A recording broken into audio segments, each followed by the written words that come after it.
Dear student, जय गुरुदेव। श्री गुरु कृपा senior secondary school Raipur online class में आपका स्वागत है। आज हम 12th maths inverse of matrix exercise 5.2 का पार्ट 1 का अध्ययन करेंगे।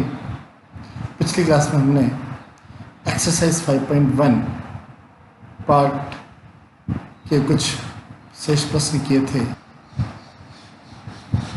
आज हम एक्सरसाइज 5.2 का पार्ट फर्स्ट पढ़ेंगे।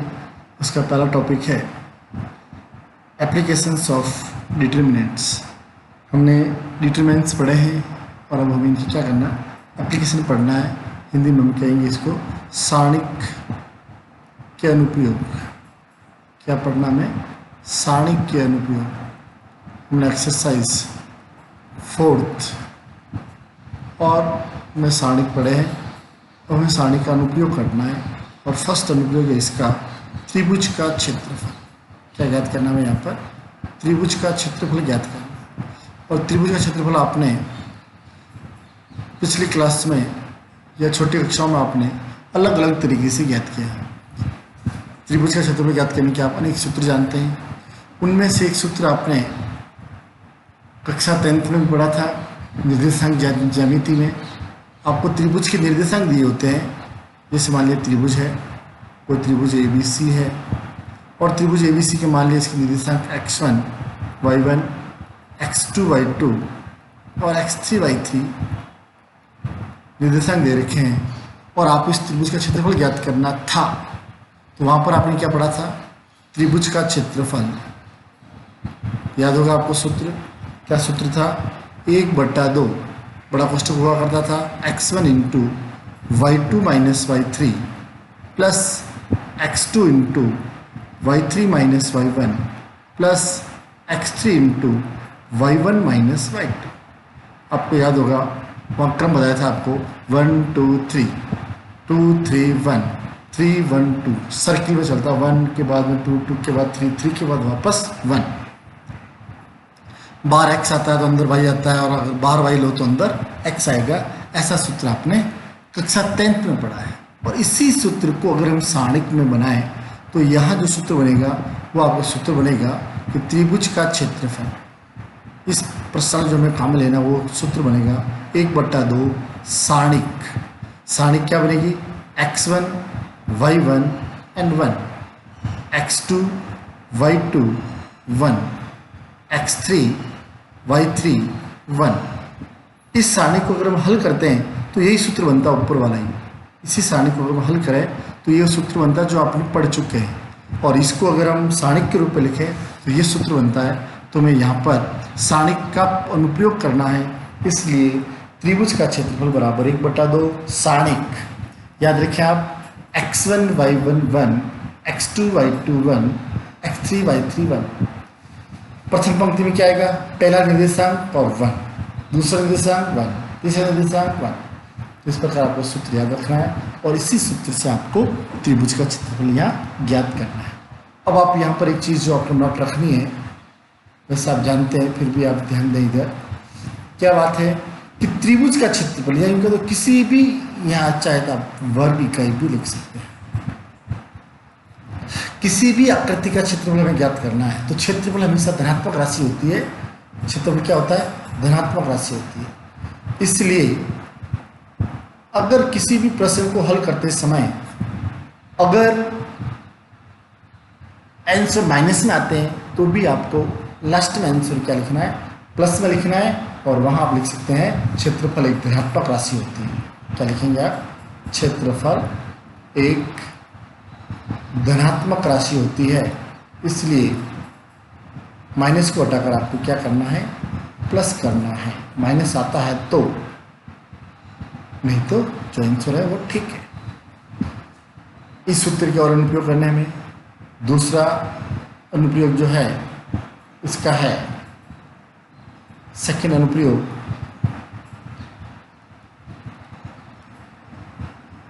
तीन बिंदुओं के संरेखीय होने की शर्त क्या है?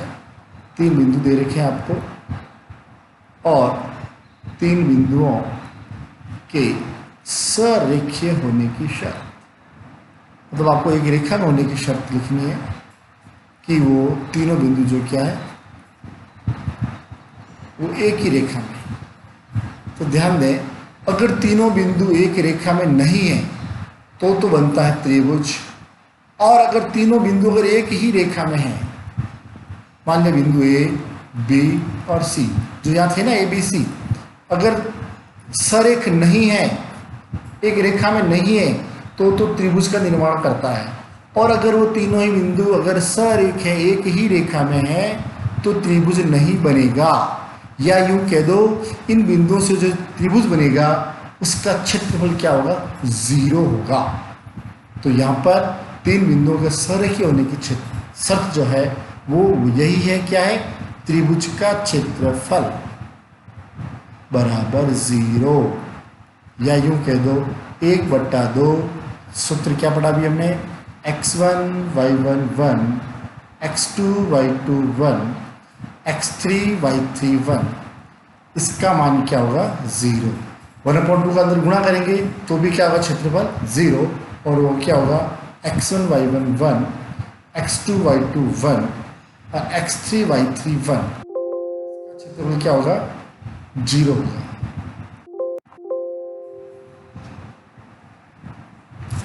इसका क्षेत्रफल क्या होगा 0। तो यहाँ से सूत्र बन जाएगा, एक नया सूत्र बनेगा, और सूत्र क्या होगा, वही सारणिक इज इक्वल टू 0। तो नया सूत्र बनेगा, त्रिभुज का क्षेत्रफल इज इक्वल टू क्या हो जाएगा, ये x1 y1 1, x2 y2 1 और x3 y3 1 is equal to 0। अगर आपको कहीं पर भी प्रश्न आ जाए त्रिभुज का तीन बिंदुओं को सरेखीय होना सिद्ध करना है तो भी सूत्र ही काम में लेना है। और अगर कहीं पर भी k का मान ज्ञात करना है या किसी का मान ज्ञात करना है तो तीन बिंदुओं की सरेखीय होने की शर्त यही काम में लेनी है, आपको ये याद रखनी है। नेक्स्ट जो इसका अनुप्रयोग है वो अनुप्रयोग है इसका दो बिंदुओं से गुजरने वाली रेखा का समीकरण। क्या अनुप्रयोग है, तीसरा अनुप्रयोग है, थर्ड अनुप्रयोग, दो बिंदुओं से गुजरने वाली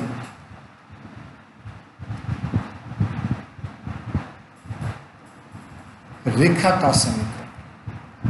और अभी हमने क्या पढ़ा, अभी हमने पढ़ा है त्रिभुज का क्षेत्रफल, तीन बिंदु, क्या पढ़ा हमने, तीन बिंदु, और लास्ट पढ़ा हमने तीन बिंदुओं के सरेखीय होने की शर्त। अगर ये तीनों बिंदु जो हम निर्देशांक लेते हैं, अगर ये तीनों बिंदु के निर्देशांक, पहले का बन लिया हमने x1 y1, दूसरे के लिए हमने x2 y2, और हमें इन दो बिंदुओं से जाने वाली रेखा का समीकरण ज्ञात करना है, तो हम इसी रेखा को आगे बढ़ाएं और इस पर एक अगर बिंदु ले लें नया, तीसरा x और y, तीसरा बिंदु क्या लें हम, x और y, तो ये तीनों बिंदु क्या हो जाएंगे, सरेखीय हो जाएंगे, और ये दो बिंदुओं से जाने वाली रेखा का समीकरण ही होगा। तो जैसे कि शर्त थी हमारे तीन बिंदुओं के सरेखीय होने की शर्त, उसमें ही एक बिंदु जो हम x3 y3 लेते थे वहाँ पर क्या हो जाएगा, xy हो जाएगा, एक बिंदु कोई भी हो जाएगा। तो पहला बिंदु भी हो सकता है, दूसरा भी हो सकता है, तीसरा भी हो सकता है। तो यहाँ पहला बिंदु ही लेते हैं, तो दो बिंदुओं से गुजरने वाली रेखा का समीकरण हो जाएगा xy1, x1 y1 1, x2 y2 1 is equal to 0। क्या हो गया, केवल जो पहले आता था x1 y1 वो सेकंड में आ गया, फर्स्ट में आ गया xy1। तो ये आपको सूत्र याद रखना है, दो बिंदु x1 y1 और x2 y2 से जाने वाली रेखा का समीकरण क्या होगा, xy1 first row, second row x1 y1 1 और थर्ड रो आएगी x2 y2 1 is equal to 0। अब आज हम इन तीनों अनुप्रयोग को ही से संबंधित प्रश्न हल करेंगे। देखिए आप प्रश्नावली 5.2 में चलते हैं और उसके कुछ प्रश्न हल करने का प्रयास करते हैं।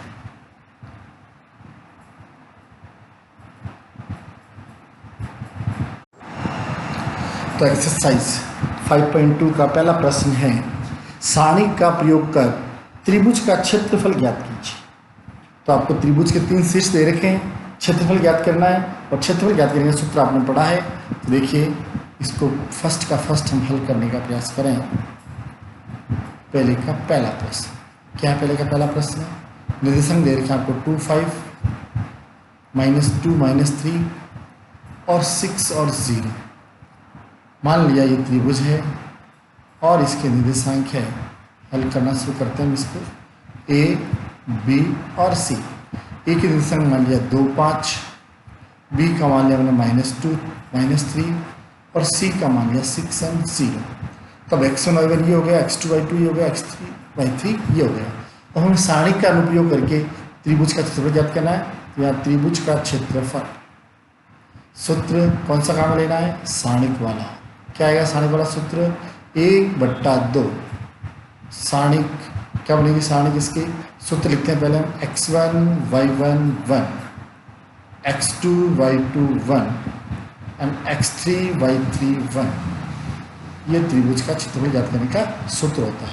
अब हम इस सूत्र का उपयोग करते हैं तो इसके आगे आ जाएगा त्रिभुज का क्षेत्रफल इज इक्वल टू 1/2। मान रखते हैं हम इसमें, हम क्या मान रखें? सारणी को मान रखें x1 y1 का मान ये रहा। तो यहाँ से आएगा 2, 5, 1। फिर x2 y2 के मान यहाँ से आएंगे -2, -3, 1 और तीसरा मान यहाँ से आएगा 6, 0 और 1। हल करेंगे इसको 1/2 की जगह पर बड़ा कोष्ठक फर्स्ट रो के लिए हल करेंगे हम। तो 2 × 2 के लिए हल करेंगे तो 2 की रो एंड कॉलम खत्म, -3, 0 से बना लेंगे -0। दूसरा अवयव माइनस का होगा -5। 5 के लिए हल करेंगे तो दोनों खत्म, -2 का गुणा 1 से -2 एंड 6 का गुणा 1 से -6 प्लस 1 दोनों कैंसिल, -2 का गुणा 0 से 0 माइनस दोनों का गुणा करेंगे तो minus plus 6, 3, 18 is equal to 1/2 2 - 3 sorry गुणा करना है यहाँ पर। तो क्या होगा यहाँ पर गुणा करेंगे कोष्ठक के अंदर है इसलिए 2 का गुणा -3 से क्या तो -6 -5 और अंदर आएगा -8 प्लस 1 को 18 से गुणा करेंगे तो प्लस के 18। फिर आगे करते हैं 1/2 -6 माइनस प्लस के 40 प्लस 18 प्लस प्लस की संख्या जोड़ देंगे तो 1/2 -6 प्लस 58 58 में से 6 गए तो ये आएगा 1/2 58 में से 6 गए 52 52 में 2 का भाग लगाएंगे 26 तो इसका आंसर आ गया 26 वर्ग इकाई। त्रिभुज का क्षेत्रफल क्या हो गया 26 वर्ग इकाई। लास्ट आंसर लिखेंगे आप त्रिभुज का क्षेत्रफल बराबर 26 वर्ग इकाई और यही इस प्रश्न का आंसर। समझ में आया? बहुत आसान है। क्या करना है तो निर्देशांक दे रखे हैं उसको आपको सूत्र में रखना है। x1 y1 1, x2 y2 1, x3 y3 1। क्रम बदल देंगे तो इससे कोई फर्क पड़ने वाला नहीं है और इसको हल करना आपको आता है। तो ये तो क्या मैंने पहले का पहला प्रश्न। अब आप करेंगे, आपको करने के लिए दे रहा हूँ, आपको करना है। मैं देखता हूँ कई बार कोई प्रश्न मैं आपको करने के लिए देता हूँ, आप लोग नहीं करते हैं, छोड़ देते हैं। छोड़ देंगे तो अभ्यास नहीं होगा, अभ्यास नहीं होगा अच्छे मार्क्स नहीं आएंगे, अच्छा परिणाम नहीं आएगा। तो अच्छा परिणाम अगर आप चाहते हैं तो ज़रूर आप अभ्यास करें, एक बार नहीं बार बार अभ्यास करें। तो पहले का दूसरा प्रश्न और पहले का तीसरा प्रश्न मैं आप खुद के करने के लिए रखता हूँ, तो आप करने का प्रयास करें। प्रश्न संख्या 2। प्रश्न 2 क्या कहता है? सारणिक का प्रयोग कर शेष वाले त्रिभुज का क्षेत्रफल ज्ञात कीजिए। तो क्षेत्रफल ही ज्ञात करना है। अभी हमने पहले प्रश्न में पहले का पहला, पहले का दूसरा, पहले का तीसरा यही सवाल प्रश्न था और इसमें आगे कुछ जोड़ दिया गया। क्या जोड़ा है? क्या दिए गए बिंदु सरेख है? ये भी हमें सिद्ध करना है। तो क्या सिद्ध करना है? इसके लिए आपको अलग से कुछ भी करने की जरूरत नहीं है। आप त्रिभुज का क्षेत्रफल ज्ञात करेंगे। क्षेत्रफल अगर 0 आता है तो हम कहेंगे सरेख है क्षेत्रफल 0 नहीं आता है तो हम कहेंगे सरेख नहीं है। तो इस प्रश्न को हम हल करते हैं। तो त्रिभुज की निर्देशांक क्या दे रखे हैं आपको, यहाँ लिख देते हैं हम। यहाँ पर त्रिभुज के निर्देशांक मैं त्रिभुज बनाकर ही लिख देता हूँ। पहला निर्देशांक क्या है 1 4, दूसरा 2 3, 2 and 3 और तीसरा है -5 and -3। अब हमें क्या लिखना है, त्रिभुज का क्षेत्रफल का सूत्र लिखना है। तो त्रिभुज का क्षेत्रफल सूत्र लिख दें पहले एक बार लिखेंगे तो याद होगा बार बार। सूत्र x1 y1 1, x2 y2 1, x3 y3 1। अब हम इस सूत्र में मान रखते हैं इज इक्वल टू 1/2। क्या मान आएगा, यहाँ से मान आएगा इसका x1 का मान, x1 y1 का मान ये रहा। तो x1 y1 का मान आएगा 1 4 1। x2 y2 का मान यहाँ से ले लें आप 2 3 and 1। x3 y3 -5 -3 1, तीनों मान ले लिए। अब हम इसको हल करते हैं। देन त्रिभुज का क्षेत्रफल इज इक्वल टू 1/2। सारणी को हल करेंगे, प्रथम पंक्ति के लिए ही हल करते हैं। तो 1 × 1 की पंक्ति और 1 का कॉलम निरस्त, 3 का गुणा 1 से 3, माइनस माइनस प्लस 3 का गुणा 1 से 3। दूसरा व्यू 4 है, दूसरे के लिए -4। हम जानते हैं एकांत क्रम में चलता प्लस माइनस, यहाँ प्लस तो यहाँ माइनस फिर प्लस। तो 4 के लिए 4 की कॉलम और रो खत्म, 2 का गुणा 1 से 2, माइनस माइनस प्लस 5, फिर लास्ट 1 का गुणा करेंगे हम। 1 इधर गया, 2 का गुणा -3 से -6 प्लस 15, -6 प्लस 15। तो हल करेंगे इज इक्वल टू 1/2, 3 और 3 6, -4, 5 और 2 7, प्लस 1, 15 में 6 9 इज इक्वल टू 1/2, 6 - 4 7 28 प्लस 9, 1/2, 6 और 9 15 प्लस प्लस की जोड़ दिया -28 में से 15 जाएंगे तो ये हो जाएगा 13। 13 का आधा 6.5, 6.5 वर्ग इकाई। क्षेत्रफल कितना आया 6.5। क्या 0 है, लिख सकते हैं इज नॉट इक्वल टू 0। त्रिभुज का क्षेत्रफल इज नॉट इक्वल टू 0, इसलिए बिंदु सरेख नहीं है। बिंदु सरेख नहीं है। सरेख होने के लिए क्या जरूरी है, क्षेत्रफल का मान 0 आना चाहिए। तो आपको दूसरा प्रश्न समझ में आया होगा। अगला प्रश्न है प्रश्न नंबर 3। क्या प्रश्न नंबर 3, के का मान ज्ञात कीजिए यदि त्रिभुज का क्षेत्रफल 35, त्रिभुज का क्षेत्रफल क्या दे रखा है 35 वर्ग इकाई। अभी तक हमने पहले प्रश्न और दूसरे प्रश्न में त्रिभुज का क्षेत्रफल ज्ञात किया और यह हमें दिया हुआ है और शीर्ष भी दे रखे हैं और हमें ज्ञात क्या करना, के का है, के एक शीर्ष में दे रखा है। तो हम वही सूत्र लगाएंगे, उसको हल करेंगे तो के का मान आ जाएगा। देखो मैं हल, तो ये तीसरा सवाल आप करेंगे, मैं आपको ऐसा ही सवाल चौथा सवाल करके बताऊंगा। तो चौथा प्रश्न क्या, देखो आप, चौथा प्रश्न है सारणिक का प्रयोग कर के का मान ज्ञात कीजिए। सेम प्रश्न है, यदि बिंदु सरेख है। ये प्रश्न इसमें क्षेत्रफल दे रखा था तो बराबर 35 लेंगे हम, क्षेत्रफल लेंगे और यहाँ सरेख है इसलिए बराबर क्या लेंगे 0। तो मैं चौथा प्रश्न करते हैं। प्रश्न नंबर 4 क्या दे रखा आपको, बिंदु दे रखे हैं, 3 बिंदु दे रखे हैं। क्या क्या दे रखे हैं, 3 बिंदु और पहला बिंदु आपको दे रखा है के 2 - 2k, पहला बिंदु। दूसरा बिंदु दे रखा है आपको -k+1 2k और तीसरा बिंदु है -4 - k और 6 - 2k। 3 बिंदु दे रखे हैं आपको ए, बी और सी।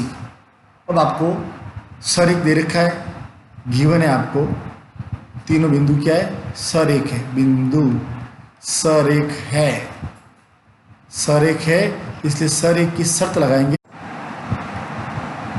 सर की शर्त है सारणिक x1 y1 1, x2 y2 1, x3 y3 1 और इज इक्वल टू 0 मान रखेंगे हम इसमें। देखो अगले स्टेप पर करते, अगले यहाँ करते हैं, इसको लाइन बना देता हूँ मैं यहाँ पर। तो सारणिक का मान रखते हैं x1 y1 का मान, क्या है इनका मान x1 y1 का मान, k 2 माइनस 2k एंड 1।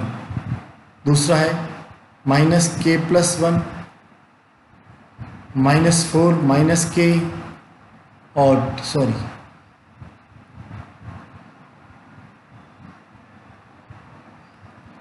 यहाँ से लिया हमने माइनस k प्लस 1 और यहाँ है 2k, यहाँ से आएगा y2 और 1। फिर यहाँ से लेते हैं हम यहाँ पर minus 4 minus k 6 minus 2k और 1 इज इक्वल टू 0। अब हम इसको हल करेंगे, तो इसको हल करते हैं हम फर्स्ट रो के सापेक्ष। फर्स्ट रो का k इंटू 2k का गुणा 1 से 2k माइनस 6 माइनस 2k का गुणा 1 से 6 माइनस 2k, ये तो है आपके फर्स्ट पद, माइनस सेकंड पद के लिए 2 माइनस 2k का गुणा होगा, तो ये जिसकी रो इसकी कॉलम इसका हो जाएगा, तो गुणा होगा माइनस k प्लस 1 का 1 से और माइनस सूत्र का एंड माइनस 4 माइनस k का गुणा भी 1 से, प्लस 1 के लिए गुणा करेंगे हम, तो किसका गुणा होगा, ये गुणा होगा यहाँ पर 1 की, ये भी गया ये भी गया, तो minus k plus 1 minus k plus 1 का गुणा करेंगे 6 माइनस 2k से और माइनस इसका गुणा होगा इससे, तो 2k का गुणा होगा माइनस 4 माइनस k से,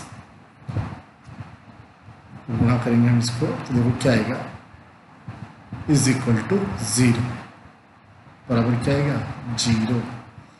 k फर्स्ट हल करते हैं तो आएगा 2k minus 6 plus 2k minus 2 minus 2k,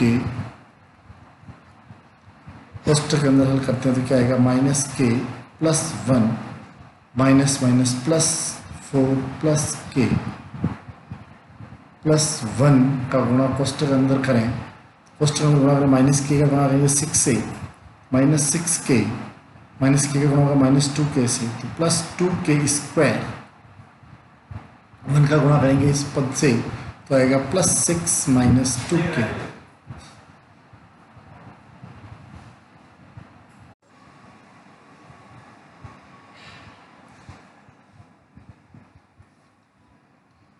next minus 2k का गुणा करेंगे, minus minus plus plus 8k plus 2k square is equal to 0। अब इसका आगे वाला पार्ट में यहाँ हल करता हूँ, ध्यान देना आप यहाँ पर। तो इसके आगे आ जाएगा आपके k का गुणा, इसको अंदर हल करते हैं, गुणा बाद में करेंगे। k कोष्टक के अंदर है आपके 2k and 2k 4k minus 6 minus 2 minus 2k और अंदर हल करें इसको, k से k कैंसिल, 4 और 1 5, यहाँ आ गया 5 प्लस 1 और कोष्टक के अंदर क्या हो रहा है देखिए आप, माइनस का 6k और माइनस का 2k, तो ये होगा माइनस का 8k माइनस 8k, फिर प्लस का 2k स्क्वायर एंड प्लस का 2k स्क्वायर दोनों जुड़ जाएंगे, plus 4k square plus k square जाएगा प्लस 6 अकेले ही है प्लस 6 इज इक्वल टू 0। अब कोष्टक खोलेंगे दिया जाएगा 4k square minus 6k, k का गुणा के अंदर माइनस 5 का गुणा करेंगे माइनस 10 प्लस 10k प्लस इसको व्यवस्थित लिखे अंदर वाले को, तो क्या आएगा देखो 4k square minus 8k plus 6 is equal to 0। इस कोष्टक के अंदर व्यवस्थित है। अब 4k² पद जुड़ जाएंगे, k वाले पद हो जाएंगे और संख्या अलग हो जाएगी। तो मैं यहाँ से इनको साफ करता हूँ। देखिए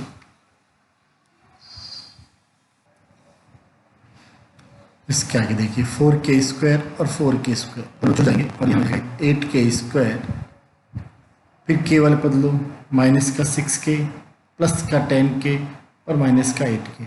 तो माइनस माइनस हो गए, -6 और -8, माइनस के 14k प्लस के 10k, सॉरी प्लस का 10k प्लस 10k। अब k वाला चला गया, -10 प्लस 6 तो जाएगा -4 is equal to 0। Next 8k² minus के 4k -4 इज इक्वल टू 0। देखो यहाँ तीनों पदों को हमें गुणनखंड करना है, परंतु यहाँ पर देखिए इन सभी पदों में 4 का भाग जाता है, इसलिए मैं यहाँ 4 का भाग दे देता हूँ जिससे कि संख्या छोटी हो जाएगी। 8k² -4k/4 -4/4 is equal to 0। Then ये हो गया 2k² -k -1 is equal to 0। और गुणनखंड करने में a का मान 2 और c का मान 1, गुणा करेंगे 2 और 1 का तो 2, और यहाँ b का मान 1 है। कितना यहाँ b का मान 1, तो 1 के 2 टुकड़े करेंगे ऐसे कि जोड़ने या घटाने पर तो आवे 1 और गुणा करने पर आवे 2, तो हो जाएगा 2 - 1। तो यहाँ 1 के स्थान पर हम लिखेंगे 2 - 1। तो क्या होगा देखो 2k² -2 - 1 k -1 बराबर 0। 2k² -2k plus k -1 is equal to 0। अब प्रथम दो पदों से कॉमन लेंगे, 2k कॉमन, क्या बचा अंदर k -1, फिर दोनों में से +1 common, k -1 is equal to 0। फिर कॉमन आ जाएगा k -1 कॉमन और यहाँ होगा 2k + 1 इज इक्वल टू 0। वही दो बार, यदि k -1 बराबर 0 तो ये हो जाएगा k इज इक्वल टू 1। तो k का एक मान तो आ गया 1। दूसरा, यदि ये गुणनखंड लेंगे सेकेंड टाइम वाला, 2k + 1 इज इक्वल टू 0, तो हो जाएगा 2k is equal to -1 and k is equal to -1/2। तो k के ये दूसरा मान k का ही आ गया, तो k के 2 मान आएगा, दोनों को साथ लिख देते हैं। इसके बाद k is equal to 1 and -1/2, यही इसके आंसर है। तो k का मान ज्ञात हो गया यहाँ पर। अब सेम ऐसे एक प्रश्न हो रहे, 5वां प्रश्न, 3 बिंदु सरेख है, x का मान ज्ञात करें।